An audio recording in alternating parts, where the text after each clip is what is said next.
All right, so after you've sorted your files and you've tossed out the ones that you know you don't want and separated the ones that you do want to keep into temporary files, you're ready to assign homes for those files.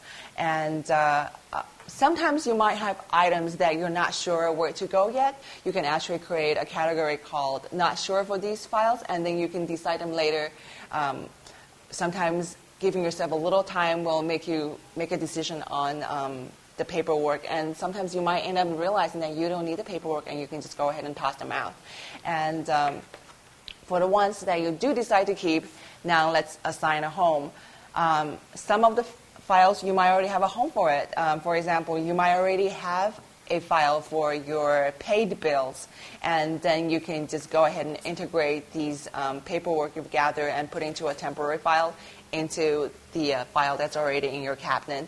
And if not, then it's time to create a home for these files.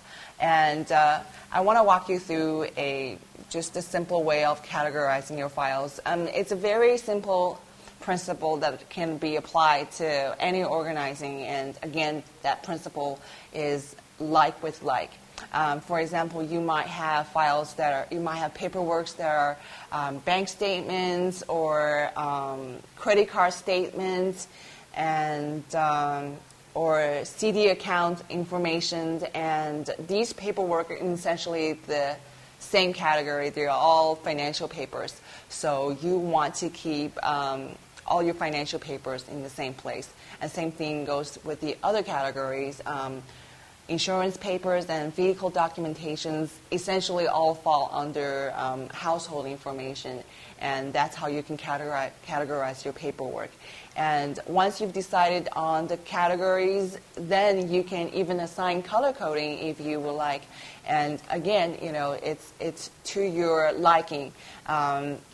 Think through a little bit before you make a permanent decision, because it's going to be the system you're going to be using for years. And again, when it comes to color coding, it's all a personal choice.